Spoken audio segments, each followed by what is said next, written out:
사랑하는 성도 여러분, 우리는 주님께 가까이 나가는 건강한 러닝맨이 되기 위해 필요한 요소들을 함께 묵상하고 있습니다. 오늘은 건강한 러닝맨이 되기에 필요한 38번째 이야기를 함께 나누고자 합니다. 우리가 믿음의 길을 걸어간다는 것은 영적인 싸움을 한다는 것이고 그 싸움의 대상은 마귀입니다. 그래서 우리가 마귀와 싸운다는 것은 마귀를 향해 펀치를 날리는 것이죠. 마귀를 향하여 공격하는데 이 하나님께서 주신 이 펀치를 가지고 마귀를 공격하는 것입니다. 그래서 우리는 마귀와의 싸움에서 이기게 되는 것입니다. 그런데 우리의 인생에 있어서 아주 요즘 참 많은 사람들에게 희자되어지고 또 좋아하는 말이 있죠. 괴테라는 사람이 이런 이야기를 했지 않습니까? 인생은 속도가 아니라 방향이다. 그러니까 빨리빨리 가는 것보다 더 중요한 것은 바른 방향을 향해 가는 거죠. 그런 의미에서 이 펀치도 강도가 중요한 게 아니라 방향이 중요하다는 거예요. 그러니까 이 펀치의 방향이 바르게 되어야 된다는 거죠. 이 펀치의 방향이 엉뚱한 데로 향하게 되면 고통과 문제가 발생한다는 것입니다. 우리의 펀치의 방향은 분명하죠. 사단입니다. 그런데 우리가 이 펀치의 방향을 바로잡지 못하고 엉뚱한 이에게, 엉뚱한 존재에게 펀치를 날린다면 우리가 고통이 따르게 되어 있다는 거죠. 그러면 우리가 왜 엉뚱한 방향으로 펀치를 날리게 되는가? 그리고 이 펀치를 엉뚱한 방향으로 날렸을 때 어떤 결과가 우리에게 따라오는가? 우리는 오늘 본문 말씀을 함께 묵상하면서 그 의미를 찾아보도록 하겠습니다. 오늘 본문 말씀은 가인과 아벨의 이야기죠. 우리가 오늘 본문 말씀을 가지고 지난 6월 첫째 주에 탈스트레스라는 제목을 함께 말씀을 나눈 적이 있어요. 오늘은 이 펀치의 관점에서 오늘 말씀을 좀 묵상하고자 합니다. 그러면서 잘못된 방향을 향하고 있는 이 펀치의 요소가 무엇인지 그 의미를 파악하고 우리가 말씀의 교훈을 삼고자 합니다. 하나님께서 아담과 하와에게 두 아들을 주셨죠. 아벨과 가인을 주셨어요. 하나님께서 주신 이 가인과 아벨이 어느 날 하나님께 제사를 합니다.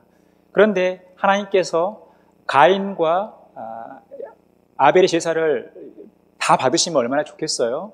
그런데 가인과 그 예물을 받지 않으시고 아벨과 그 제물만 받으신 거예요. 그러다 보니까 가인이 화가 나죠. 그 화가 나서 결국 동생인 아벨을 쳐 죽인 것입니다. 한마디로 가인이 화가 너무 난 나머지, 스트레스를 너무 받은 나머지 아벨에게 펀치를 날린 거예요. 그래서 아벨은 죽게 되죠.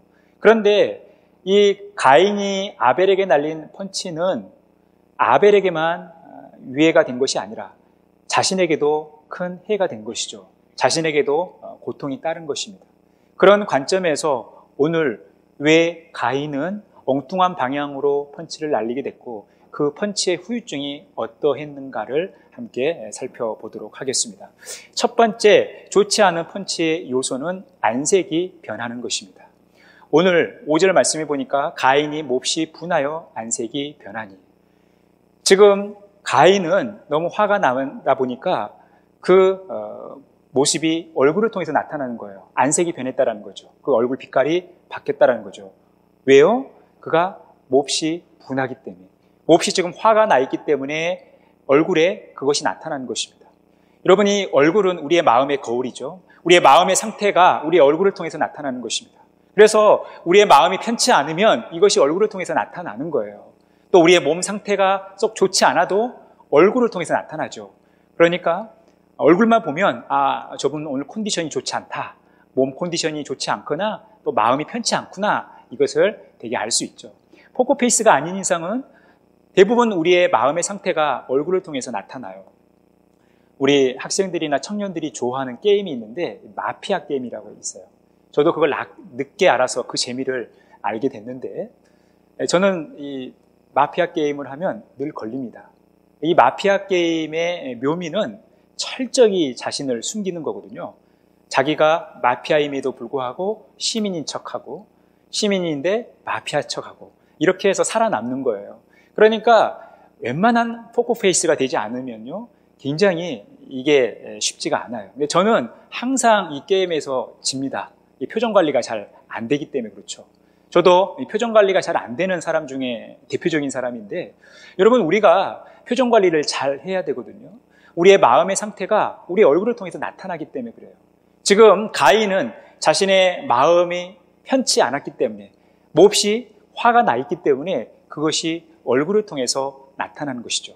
결국 그의 얼굴에 나타난 그 모습은 그의 마음의 문제였다라는 것입니다. 잠언 14장 29절에 보면 노하기를 더디하는 자는 크게 명철하여도 마음이 조급한 자는 어리석음을 나타내느니라. 그러니까 우리가 화가 나도 그 화나는 것을 더디하는 사람은 명철이 있다라는 거죠. 그런데 마음의 조급함을 그대로 드러내는 자, 내가 지금 화가 났어요, 이것을 우리의 얼굴을 통해서 나타내는 사람은 결국 우리의 어리석음을 나타내는 것이다 라고 말씀하고 있다는 거예요.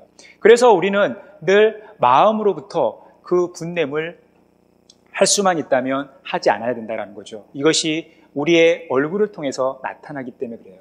그래서 우리가 이 표정 관리를 잘 하기 위해서는 겉과 속이 다른 삶을 살아야 된다, 이것이 아니라 우리의 마음이 우리의 얼굴을 통해서 정직하게 나타나도록 우리의 마음 관리를 잘 하셔야 된다는 거예요.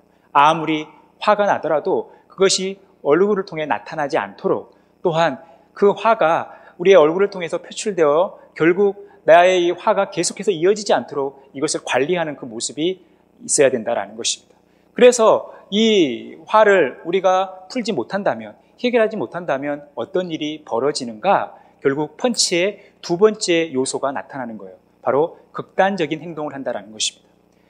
과격한 행동을 한다는 거죠. 오늘 8절에 보니까 가인이 그의 아우 아벨에게 말하고 그들이 들에 있을 때에 가인이 그의 아우 아벨을 쳐 죽이니라. 그가 몹시 화가 난 것이 얼굴을 통해서 나타났어요.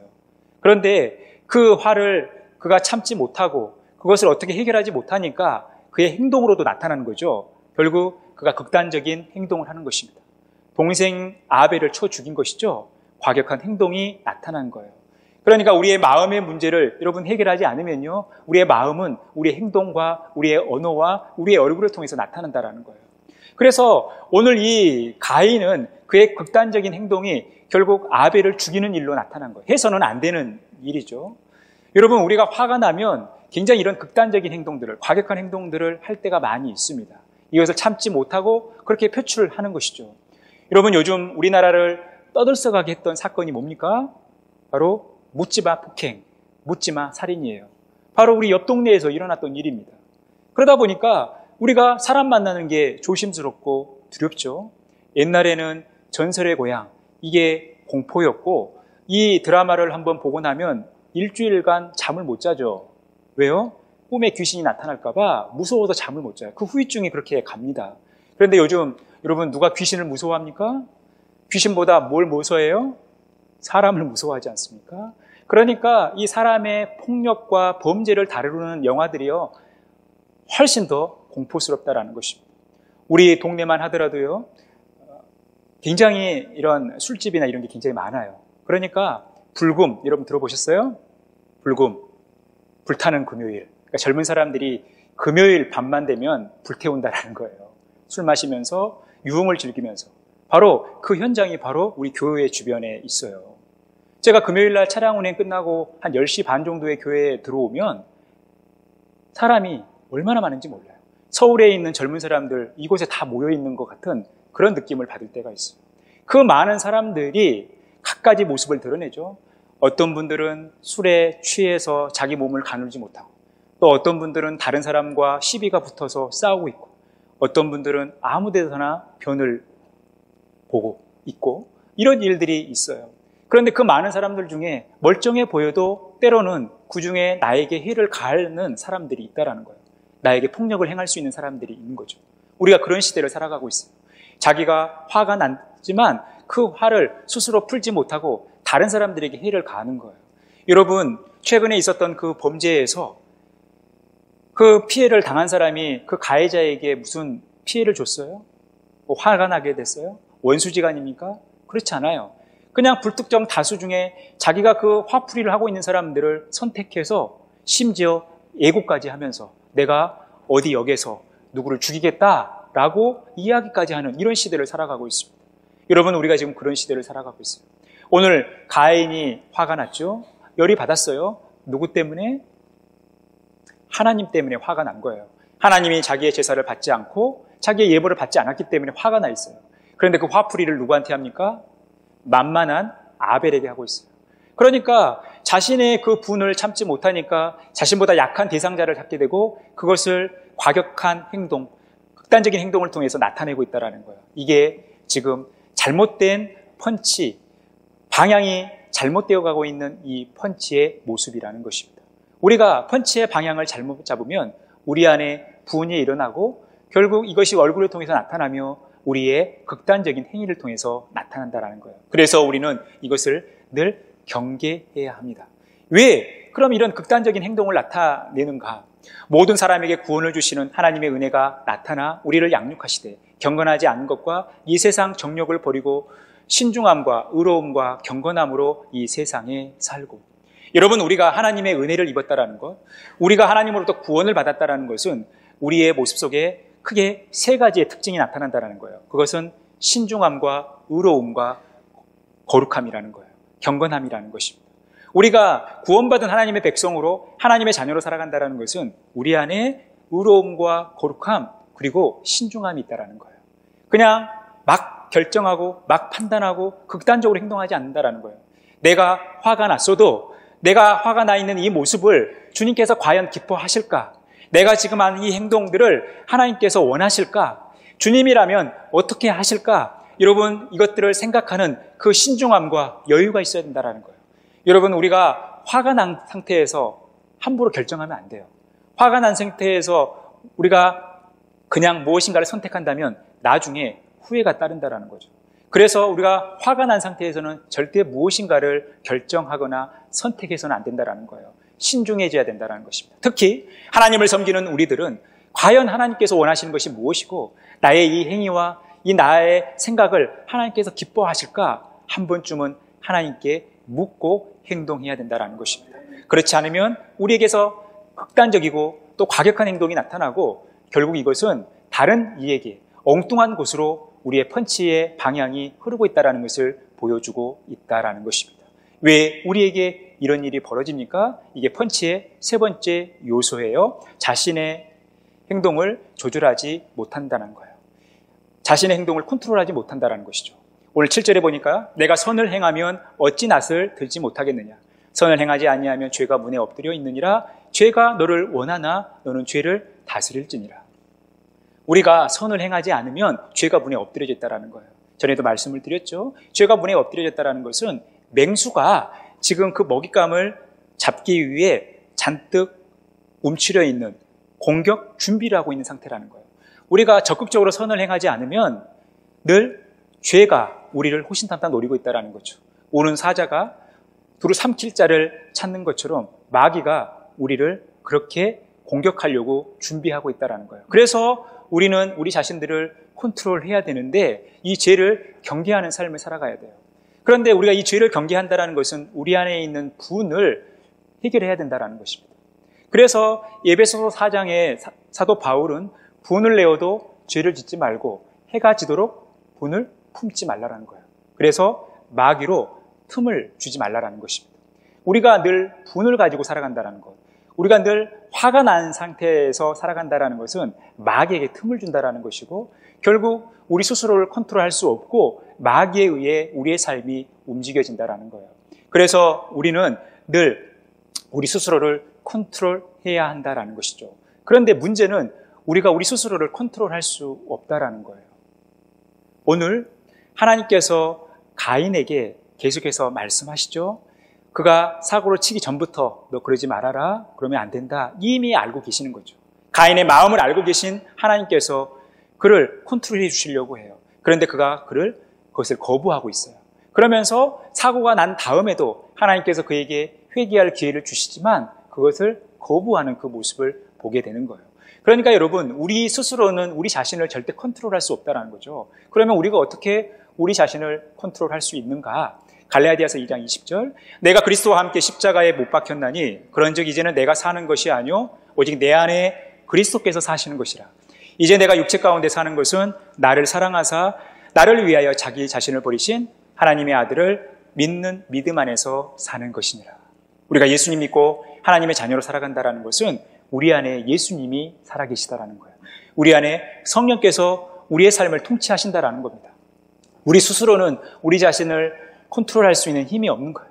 우리의 삶의 주인이 우리 주 예수 그리스도이셔야만, 성령이셔야만 우리를 컨트롤할 수 있다는 것입니다. 그래서 우리가 더 이상 죄를 범하지 않도록, 비록 우리 안에 화가 있어도, 우리 안에 분이 있어도 이것으로 인하여 우리가 죄를 범하지 않도록 하나님께서 우리를 다스려 주신다는 거예요. 그러니 여러분, 우리의 삶의 중심, 우리의 삶의 주인의 자리에 늘 우리 주님께서 역사하시도록 그 자리를 우리가 내어드려야 된다는 것입니다. 그래야 우리는 우리 스스로를 컨트롤할 수 있는 거예요. 엄밀하게 따져서, 엄밀하게 표현해서 우리는 우리 스스로를 컨트롤할 수 없다는 것입니다. 우리는 우리 하고 싶은 대로 하고 원하는 그런 욕구들이 있죠. 내가 원하는 것을 해야 직성이 풀리는 거죠. 내가 원하고 내가 바라는 것을 해야 기분이 좋아하는 거예요. 그리고 그것을 위해서 우리가 힘쓰는 거 아닙니까? 그런데 내가 원하는 것이 잘못된 길이라면 문제가 발생할 수밖에 없는 거죠. 그래서 우리는 우리 마음대로 살아가는 것이 아니라 철저히 주님께서 인도하시는 대로 주님의 컨트롤 속에 우리가 살아가야 한다는 것입니다. 우리가 우리 자신을 컨트롤할 수 없다는 것은 주님 밖에 있다는 것이고 우리의 펀치의 방향이 엉뚱한 곳을 향하고 있다는 거예요. 그래서 이 엉뚱한 방향으로 우리의 펀치가 향할 때 어떤 후유증이 남는가? 이게 펀치에 좋지 않은 네 번째 요소입니다. 바로 악한 행위에 따른 저주가 임한다라는 것이죠. 오늘 12절에 보니까 11절 12절에 보니까 땅이 그 입을 벌려 내 손에서부터 내 아우의 피를 받았은즉 내가 땅에서 저주를 받으리니 내가 밭을 갈아도 땅이 다시는 그 효력을 내게 주지 아니할 것이요 너는 땅에서 피하여 유리하는 자가 되리라. 결국 가인은 사고를 쳤습니다. 동생에게 펀치를 날렸어요. 동생을 죽였어요. 그런데 그에게 저주가 임한 것이죠. 땅이 저주를 받는 거예요. 그래서 그가 아무리 밭을 갈아도 그 밭이 효력을 드러내지 못한다는 거예요. 그러니까 농사를 지어도 그가 농사 일을 하지 않았습니까? 이 농사를 지어도 농사가 안 되는 거죠. 저주받은 거예요. 그리고 땅에서 그가 살 수 없는 거예요. 땅에 정착해서 살 수 없는 거죠. 농사라는 것은 정착해야만 가능한 거 아닙니까? 그런데 정착할 수 없어요. 그가 유리하는 자가 된 거예요. 그에게 이런 저주가 임한 것입니다. 여러분, 그가 펀치를 엉뚱한 데 향하니까, 마귀에게 향하지 않고 동생인 아벨에게 펀치를 향하니까 그 펀치로 인해서 결국 아벨도 죽었지만 자신도 죽게 된 거죠. 자신도 고통이 따른 거예요. 자신이 저주를 받았기 때문에 그런 거예요. 왜 그가 저주를 받아요? 하나님께서 기회를 주셨지만 그 기회를 살리지 못한 거예요. 먼저는 하나님께 예배에 실패하지 않았습니까? 하나님께 예배를 온전히 하지 못했기 때문에 그가 예배에 실패하다 보니까 결국 하나님으로부터 멀어지게 되고 하나님께서 계속해서 말씀하심에도 불구하고 하나님께서 그를 계속해서 설득하심에도 불구하고 그 말씀을 듣지 않는 거예요. 그러니 하나님으로부터 멀어지게 되고 결국 그에게 저주가 임한 거예요. 그런데 사실은 그가 밭을 갈아도 그 밭이 효력을 내지 못한 게 저주가 아니라 그가 땅에서 살지 못하고 계속해서 유리하는 자가 되는 것이 저주가 아니라 하나님으로부터 멀어진 것 자체가 그에게는 저주가 된 거예요. 그래서 신명기 11장 28절에 이렇게 말씀하는 겁니다. 너희가 만일 내가 오늘 너희에게 명령하는 도에서 돌이켜 떠나 너희의 하나님 여호와의 명령을 듣지 아니하고 본래 알지 못하던 다른 신들을 따르면 저주를 받으리라. 그러니까 우리가 하나님의 말씀을 듣지 않는 것 자체가 우리에게는 큰 저주가 되는 거예요. 왜요? 우리가 하나님 말씀을 거역한다는 것은 하나님으로부터 멀어지는 거기 때문에 그래요. 오늘 하나님께서 얼마나 가인을 설득하고 계십니까? 너 그러면 안 된다. 너 얼굴이 그게 뭐니? 너 얼굴에 보니까 몹시 화가 나 있구나. 너 그 분을 내면 안 된다. 참아야 된다. 화내면 안 된다. 계속해서 하나님께서 그를 설득해 가셔요. 그가 아벨을 죽인 다음에도 하나님께서 가인을 버리지 않으시잖아요. 그가 비록 사고를 쳤지만 그에게 회개할 기회를 주시는 거예요. 자꾸 그에게 기회를 주시지만 가인은 그것을 거부하게 되고 스스로 하나님으로부터 멀어지게 된 것이죠. 그래서 결국 그에게는 저주가 임한 거예요. 그러니까 하나님으로부터 멀어지는 삶 자체가 우리에게는 저주예요. 우리가 예배하지 않고 우리가 하나님의 말씀에 귀를 기울이는 것을 소홀히 여기는 그 자체가 우리의 불행의 시작이라는 것입니다. 결국 이것이 우리의 가장 큰 저주이기 때문에 그래요. 그래서 여러분, 우리가 우리의 펀치의 방향을 마귀에게 향하지 않고 엉뚱한 곳에 우리의 믿음의 지체나 우리의 가족들에게 향하게 된다면 결국 우리에게는 저주가 임한다라는 거예요. 왜냐하면 그것은 하나님께서 원치 않는 삶이기 때문에 그래요. 하나님께서 원치 않는 삶을 살아간다는 것은 하나님의 말씀과 상관없는 삶을 살아간다는 것이고, 하나님 말씀과 상관없는 삶을 살아간다는 것은 하나님으로부터 멀어지는 것이고, 결국 하나님으로부터 멀어진 것 자체가 우리 인생에게는 저주일 수밖에 없는 거예요. 그러니 여러분, 우리는 절대 우리의 펀치의 방향을 엉뚱한 곳에 향하도록 해서는 안 된다는 것입니다. 우리의 펀치는 마귀를 향해서, 우리를 넘어뜨리고자 하는, 우리로 범죄하여 우리로 하여금 죽게 하려고 하는 그 마귀에게 우리의 펀치를 향해야지 엉뚱한 곳에 향해서는 안 된다라는 것입니다. 그래서 이 저주로 인해서 고통이 따르는 거 아닙니까? 그래서 펀치의 마지막 5번째 요소, 바로 저주로 인해 두려움에 빠진다라는 것입니다. 오늘 14절에 보니까 가인이 여호와께 아뢰되 내 죄벌이 지기가 너무 무거우니이다. 주께서 오늘 이 지면에서 나를 쫓아내시온즉 내가 주의 낯을 배웁지 못하리니 내가 땅에서 피하며 유리하는 자가 될지라 무릇 나를 만나는 자마다 나를 죽이겠나이다. 사실 그에게 임한 그 저주는 가인에게 굉장히 큰 짐이 되었던 거죠. 그에게 큰 고통을 준 거예요. 자신의 그 죄벌이 너무 무겁다라는 것입니다. 그러니 사방을 둘러봐도 두려움뿐이라는 거예요. 사람들을 봐도, 상황을 봐도 두려움뿐이라는 것입니다. 결국 이 가인의 어떤 이 행위는 그의 혹독한 대가를 치르게 되고 그에게 저주가 임하면서 결국 그에게 찾아온 것은 두려움이었다라는 것입니다. 결국 그 두려움으로 인하여 그는 절망 가운데 살아가고 비참한 삶이 될 수밖에 없었다라는 것입니다. 그가 만나는 사람마다 자신이 살해 위협을 당한다라는 이 사실 때문에 사람 만나는 것도 두렵죠. 농사를 지을 수도 없는 상황이었기 때문에 아무것도 본인이 할 수 없다 생각했기 때문에 자신에게는 절망스러울 수밖에 없는 거예요. 그 두려움이 그에게 찾아온 것입니다. 그런데 중요한 것은 우리가 사람을 두려워하고 환경을 두려워하는 것보다 더 두려워해야 할 존재가 있다는 거예요. 바로 이 가인이 정말 사람을 두려워하거나 환경을 두려워할 것이 아니라 이 존재를 두려워해야 했던 거예요. 바로 하나님이시라는 거죠. 신명기 7장 21절 너는 그들을 두려워하지 말라. 너희의 하나님 여호와 곧 크고 두려운 하나님이 너희 중에 계심이니라. 하나님이 지금 우리 안에 계시다라는 거죠. 하나님께서 우리의 마음을 살펴보시고 우리의 생각을 아시고 우리의 모든 행위를 아시는 거예요. 그러니 우리의 모든 것을 알고 계시는 하나님 앞에 우리가 숨길 수 없다라는 거예요. 사람들 앞에는 적당히 눈속임할 수 있고 표정 관리할 수 있고 포커페이스가 될 수 있어요. 그런데 하나님 앞에서는 절대 우리가 그렇게 살 수 없다라는 거죠. 하나님은 우리의 모든 것을 알고 계시기 때문에. 그래서 우리가 사람을 두려워하고 사람을 의식하며 살아가는 삶이 아니라 정작 두려워해야 할 존재는 하나님이시고 하나님을 두려워하는 삶, 하나님을 경외하는 삶을 살아가야 한다는 거예요. 나의 나쁜 생각, 나의 분냄과 나의 극단적인 행동들, 내 자신을 컨트롤 못하는 그것을 원치 않으시는 그 하나님을 두려워하는 삶. 결국 우리가 하나님을 거역하면 저주가 우리에게 임할 수밖에 없고 결국 우리에게 두려움이 찾아올 수밖에 없다는 사실을 늘 기억하시면서 우리는 하나님을 경외하는 삶, 하나님을 두려워하는 삶을 살아가야 한다는 거예요. 이것이 오늘 이 가인의 모습 속에서 나타난 이 펀치의 후유증이라는 것입니다. 사랑하는 성도 여러분, 우리의 펀치의 방향이 사단을 향하지 않고 엉뚱한 곳에 향하게 되면 결국 이런 문제가 생기는 거예요. 가인은 아벨을 쳐 죽일 수는 있었지만 결국 그 후유증은 고스란히 자기가 감당하게 되었던 거예요. 여러분, 그래서 우리가 펀치의 방향이 중요한 것입니다. 우리가 엉뚱한 데 펀치를 행해서는 안 된다라는 것이죠. 그래서 여러분, 우리가 이 펀치의 요소들, 특히 잘못된 방향을 향하고 있는 이 펀치의 요소인 우리 안에 있는 분노, 극단적인 행동, 통제, 불능, 저주, 두려움, 여러분 이것을 해결해야만 우리의 펀치의 방향이 바르게 된다는 것이죠. 이것들은 우리로 하여금 펀치의 방향을 엉뚱한 곳으로 향하기 때문에 우리가 제대로 된 펀치를 날리기 위해선 이것들을 없애야 된다는 거죠. 그러면 여러분, 우리 안에 있는 분노, 극단적인 행동들, 통제, 불능의 모습들, 저주, 두려움, 이것을 우리가 어떻게 없앨 수 있을까요? 이것이 어떻게 우리에게서 떠날 수 있을까요? 우리 스스로 할 수 없다라는 거예요. 그러니 여러분 얼마나 절망스러웁니까? 그런데 이것이 우리의 절망이 아니라는 거예요. 오늘 하나님께서 우리에게 소망을 주셔요.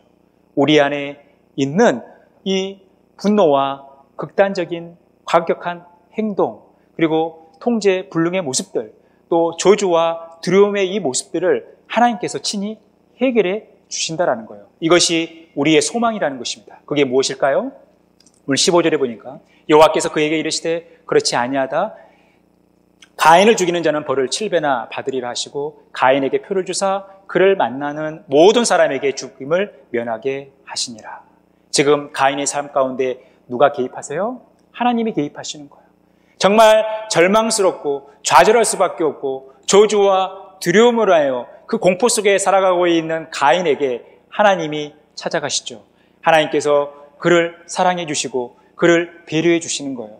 여러분, 그러니 가인의 소망은 하나님밖에 없는 것이죠. 처음에 아담과 하와가 가인을 낳고 나서 뭐라고 고백합니까? 여호와로 말미암아 등남하였다라는 거예요. 이 가인은 하나님의 은혜로 이 땅에 나온 것이죠. 우리가 로마서 11장 31절에서 말씀하는 것처럼 이 땅에 존재하는 모든 피조물들, 우리 모두가 주로 말미암고 또 주에게로 돌아가는 것. 결국 우리가 주님으로부터 왔고 주로 말미암아 살아가며 결국 주님께로 돌아가는 것이 우리의 인생이기 때문에 이 가인의 삶은 하나님께 달려있는 거죠. 그러니까 그 스스로 자신의 문제를 해결할 수 없었기 때문에 하나님께서 개입하시고 하나님께서 그를 사랑하시고 하나님께서 그를 배려해 주신 거예요. 이것이 가인의 소망이었던 것입니다. 비록 가인이 실수하고 결국 그 실수로 인해서 엄청난 후유증을 겪고 있지만 그럼에도 불구하고 한 줄기 빛이 흐르고 있고 한 줄기 소망이 있었던 것은 바로 하나님께서 가인의 삶에 개입하고 계시다라는 거예요. 그래서 우리가 우리의 펀치의 방향을 바르게 하고 정말 우리가 하나님 앞에서 건강한 러닝맨의 삶을 살아간다는 것은 하나님께서 우리의 삶 가운데 개입하시고 우리를 간섭하시고 우리를 사랑하시고 우리를 배려하신다는 사실을 절대 잊어서는 안 돼요. 여러분, 한 번도 화 안 내고 살아가십니까? 여러분, 한 번도 실수 안 하고 살아가세요? 한 번도 죄를 짓지 않고 살아가세요? 한 번도 싸우지 않고 살아가세요? 여러분, 우리는 그렇게 살지 못하죠. 우리의 죄성은, 우리의 연약함은 우리로 하여금 실수하게 하고 넘어지게 하는 거예요. 그러면 여러분, 우리가 실수하고 범죄하여 저주가 우리에게 임하여 이것을 끝이라면 여러분, 우리의 삶에 무슨 소망이 있겠어요? 하지만 그런 절망스러운 상황 속에서도 하나님이 우리를 찾아오시고 하나님께서 우리를 사랑해 주시고 하나님께서 우리의 연약함을 배려해 주시면서 우리의 삶을 선하게 이끌어 가신다는 사실을 절대 잊어서는 안 되는 거예요. 여러분, 이 하나님의 함께 하심을 날마다 기억하시며 살아가셔야 됩니다. 요한일서 4장 18절에서 19절 사랑 안에 두려움이 없고 온전한 사랑이 두려움을 내쫓나니 두려움에는 형벌이 있음이라 두려워하는 자는 사랑 안에서 온전히 이루지 못하였느니라. 우리가 사랑함은 그가 먼저 우리를 사랑하셨습니다. 여러분, 가인이 왜 화가 났어요? 그 안에 두려움이 있었기 때문에 그래요. 가인이 왜 극단적인 행동을 합니까? 그 안에 두려움이 있었기 때문에 그래요. 여러분, 그가 왜 스스로를 컨트롤할 수 없습니까? 그 안에 두려움이 있었기 때문에 그래요. 여러분, 우리 주변에 과격한 행동을 한 사람들, 심지어 우리가 뉴스에 나와서 세상을 떠들썩하게 했던 그 범죄인들도 보면 자세히 들여다보면 얼마나 그들 안에 두려움이 있는지 몰라요. 그 두려움을 감추기 위해, 그 두려움을 숨기기 위해 나는 약한 사람이 아니야, 이것을 가시하기 위해 일부러 그런 과격한 행동들을 한다라는 거예요. 여러분, 그래서 우리 인간에게는 늘 두려움이 있는 거예요. 그 두려움을 어떻게 해결할 수 있느냐? 주님의 사랑이 우리 안에 부어졌을 때, 주님의 사랑이 우리 안에 넘칠 때 우리 안에 있는 두려움이 사라지는 거예요. 그리고 우리 안에 있는 심판도 사라지는 것입니다. 그러니 우리가 늘 이 주님의 사랑을 힘입고 살아가시기를 간절히 바랍니다. 여러분, 이번 주간 우리가 추석 명절을 보내죠. 사랑하는 가족들, 형제들, 친척들을 만나는 거예요. 얼마나 기다린 시간들입니까? 저도 어른이 돼서는 그런 일이 별로 없지만 어려서는 일주일 전부터, 한 달 전부터 이 명절이 기다려져요.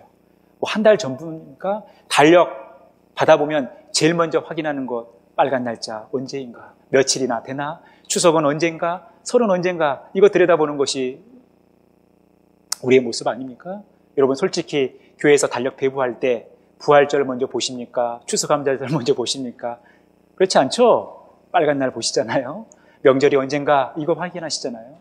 그런 설레고 또 기다리는 순간이 이런 명절 아닙니까? 그래서 그렇게 모인 가족들이 서로 사랑하고 배려해야 되지 않겠어요? 서로를 위해주고 서로를 사랑해주고 기도해줘야 되지 않겠어요? 그런데 의외로 명절 후유증을 크게 알아요. 제 친구도 명절 때 고부간에 갈등이 생겨가지고 명절 때 며느리가 시어머니한테 안 갑니다. 그 중간에서 제 친구가 얼마나 힘들겠어요.